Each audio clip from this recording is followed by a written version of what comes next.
नमस्कार बच्चों, आज हम 12वीं कक्षा का प्रथम पाठ विद्यामृतम अस्नुते पढ़ेंगे, जिसका अर्थ है कि अध्यात्म ज्ञान के द्वारा ही व्यक्ति अमर हो सकता है, अर्थात अमरत्व को प्राप्त कर सकता है। प्रस्तुत पाठ उपनिषदों से संकलित है। उपनिषद वेदों का अंतिम भाग होते हैं। वेद मतलब ज्ञान राशि। वेद हमारे प्राचीन ज्ञान के ग्रंथ हैं और वेदों पर अनेकों उपनिषदें लिखी गई हैं। उपनिषदों का अर्थ होता है पास में आकर गुरु लोग छात्रों को अपने पास बैठाकर मौखिक रूप से ज्ञान की शिक्षा देते थे। उपसर्ग और निउपसर्ग सप्तमी धातु से उपनिषद शब्द संपन्न हुआ है। आधिकारिक रूप से 11 उपनिषदें मिलती हैं। प्रस्तुत पाठ ईशावास्योपनिषद से संकलित है, जिसका अर्थ है कि यह संसार, इस पूरे संसार में ईश्वर जो है कण कण में विद्यमान है। इसका पहला मंत्र है ईशावास्यमिदं सर्वं यत्किंचः जगत्यां जगत् तेन त्यक्तेन भुञ्जीथा मा गृद्धः कस्यचित् धनम्। अर्थात ईश्वर इस संसार के कण कण में विद्यमान है। ईशावास्यम इदम सर्वम, इदम सर्वम मतलब इस संसार में, जगत्याम जगत, इस संसार में ईश्वर सर्वत्र व्याप्त है। अर्थात यूं कहें कि इस संसार के कण कण में ईश्वर का वास है। इसलिए जितने भी सुख सुविधाएं, सुख संसाधन हैं, उनका हमें तेल त्यक्तेन भुञ्जीथा, उनका त्याग पूर्वक उपभोग करना चाहिए। अर्थात उनके मोह माया निमंता में नहीं पड़ना चाहिए, मेरा है, ये तेरा है, क्योंकि ये मां कस्यचित् धनम, ये धन किसी का भी नहीं है, क्योंकि किसी के साथ ये धन नहीं जाता है। जब प्राणी अपने प्राण त्यागता है तो खाली हाथ ही जाता है। अर्थात ये धन किसी का भी नहीं है। तो उसकी कुछ पद परिचय प्रश्न से व्यंजन दिया है। कस्यचित् धनम, कस्यचित् जमा में धनम व्यंजन, तय के बाद दया गया तो तय को दय हो गया। जगत्याम, जगत, जगत शब्द है, जगत शब्द, और इसमें जो है सप्तमी विभक्ति एक वचन। तो बच्चों, पद परिचय का ध्यान रखना बहुत जरूरी है। इसके बाद जो है अगला मंत्र है कुर्वन् नेवेह कर्माणि जिजीविषेत् शतं समा एवं त्वयि नान्यथे तोस्ति न कर्म लिप्यते नरे। प्रस्तुत मंत्र में बताया गया है कि हमें निष्काम भाव से कर्म करते रहना चाहिए। यह कर्माणि कुर्वन् एव शतं समा जिजीविषेत्, इसका अन्वय देखेंगे। यह इस संसार में, यह है इस संसार में कर्माणि कुर्वन्, मनुष्यों को कर्म करते हुए शतम समा जिजीविषेत्, शतम होता 100, समा मतलब वर्ष, 100 वर्षों तक जीवित रहने की इच्छा रखनी चाहिए। अर्थात उपनिषद हमें बताती है कि व्यक्ति को सकारात्मक सोचना चाहिए, पॉजिटिव सोचना चाहिए, नेगेटिव नहीं सोचना चाहिए। मैं तो जी रहा हूँ, टाइम पास हो रहा है, ऐसा नहीं, हमेशा सकारात्मक सोचिए। अर्थात इस संसार में मनुष्यों को कर्म करते हुए 100 वर्षों तक जीवित रहने की इच्छा रखनी चाहिए। एवं त्वयि नरे कर्म न लिप्यते, और मनुष्यों को कर्मों में लिप्त नहीं होना चाहिए। जैसे भगवान श्री कृष्ण जी ने गीता में कहा कि कर्मण्येवाधिकारस्ते मा फलेषु कदाचन।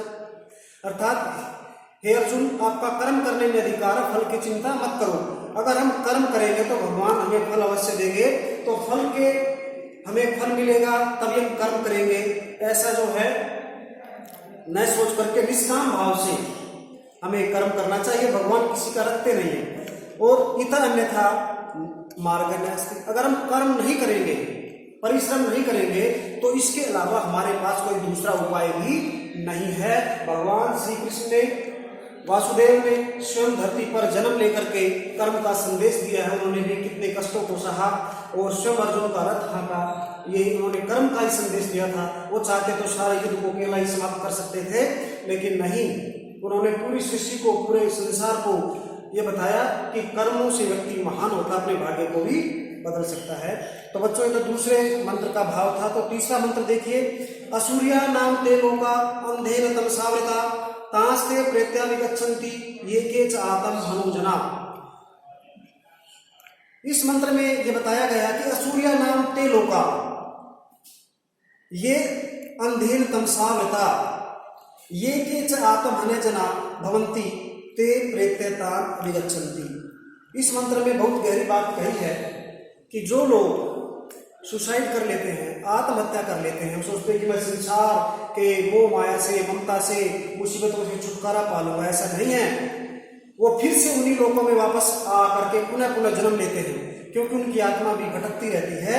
तो असुरिया नाम ते लोका, वे जो लोग हैं, असुरों से संबंधित लोग हैं और अज्ञान रूपी अंधकार से आवृत हैं, ढके हुए हैं। जो लोग आत्मा की अपने आप का हत्या करते हैं, क्योंकि आत्मा तो मरती नहीं है। जो सोचते हैं आत्महत्या कर ली, केवल शरीर मरता है, आत्मा तो उस शरीर से निकल करके दूसरे शरीर में प्रविष्ट हो जाती है, केवल चोला बदलती है। तो अकाल मृत्यु जो होती है उसकी आत्मा भटकती रहती है। इसलिए ऐसा हमें नहीं करना चाहिए, क्योंकि वो जिस चीज से छुटकारा पाना चाहते हैं बार बार उन्हीं योनियों में आकर के वो जन्म लेते हैं। इसलिए जो वे व्यक्ति गहन अज्ञान रूपी अंधकार में आच्छादित है, जो कोई आत्मा की हत्या या अपनी आत्मा अपने स्वयं का वध करते हैं और दोबारा से बार बार पुनः पुनः उन योनियों में जन्म लेते और कष्टों को भोगते रहते हैं। इसलिए ऐसा धर्म, ऐसा पाप, अनाचार, अत्याचार नहीं करना चाहिए। भगवान ने बड़ा सुंदर 84 लाख योनियों के बाद ये जन्म मिलता है, तो ये भगवान का अनुपम उपहार है, गिफ्ट है, तो इसको अच्छे से जीना चाहिए। तो जो लोग ऐसा करते हैं, अकाल मृत्यु का ग्रास होते हैं, उनकी मुक्ति नहीं होती है। तो बच्चों अगला मंत्र देखिए, चौथा मंत्र में है अनेज देकम मनसो जबियो नयन देवा आपनुवन पूर्वमर्षत तद्धावतो अन्यान अत्यति तिष्ठत तस्मिन् नपो मातरिश्वा दधाति। अर्थात वो आत्मा क्या है, वो ईश्वर क्या है। ईश्वर और आत्मा के बारे में इसमें बताया गया है। अनेचत एकम मनसः जबीय देवा एनक न आपनुवन पूर्वम अर्षत तत्तिष्ठत धावत अन्यान अत्येति तस्मिन् मातरिश्वा दधाति। प्रस्तुत मंत्र में भगवान के स्वरूप के बारे में बताया। वो ईश्वर कैसा है कि अनेजत, वो निश्चल है, कंपन रहित है, उसमें कोई भी छल कपट नहीं है। अनेजत एकम, वो एक है। मन से जबी है, हम कहते हैं मन से तेज कोई है नहीं, लेकिन जो ईश्वर है वो मन से भी फास्ट है, तेज है। एनत देवा एनत न आपनुवन, और देवताओं के द्वारा भी इसको प्राप्त नहीं किया जा सकता है। देवताओं से भी जो है ये श्रेष्ठ है। इसलिए पूर्वम अर्षत, परमात्मा जो है अपने स्वरूप में स्थिर रहते हुए भी जो जो दूसरे हमारे नक्षत्र मंडल है, ग्रह उपग्रह, सूर्य है, चंद्रमा और जो सारे नवग्रह हैं, ये सारे उन्हीं से रोशनी, चेतनता प्राप्त करते हैं, उन्हीं से उनका अस्तित्व है। उसी परमात्मा से और तद्धावत अन्यान अत्येति तिष्ठत, और जो है ग्रह उपग्रह देव भागते रहते हैं, दौड़ लगाते रहते हैं, लेकिन स्थिर होते हुए भी उनका अतिक्रमण कर लेता, उनसे आगे चले जाते हैं। अस्मिन् तस्मिन् मातरिश्वा अपदधाति, उस परमात्मा जो वह परमात्मा है अपने स्वरूप में जो है जलों को धारण करता है, अर्थात वह जीवात्मा अपने जो है कर्मों को धारण करता है।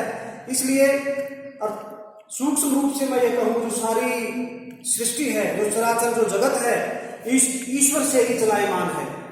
चाहे वो देव है, चाहे जो ग्रहमंडल नक्षत्र है, चाहे तारे हैं, सूर्य चंद्रमा है, चाहे वो देवता है। अग्नि में भी जलाने का जो दाहकत्व है, जलाने का जो भाव है, भगवान से प्राप्त होता है। जल में शीतलता प्रभु से मिलती है। तो इसलिए ईश्वर सर्वश्रेष्ठ है, सबसे तेज है।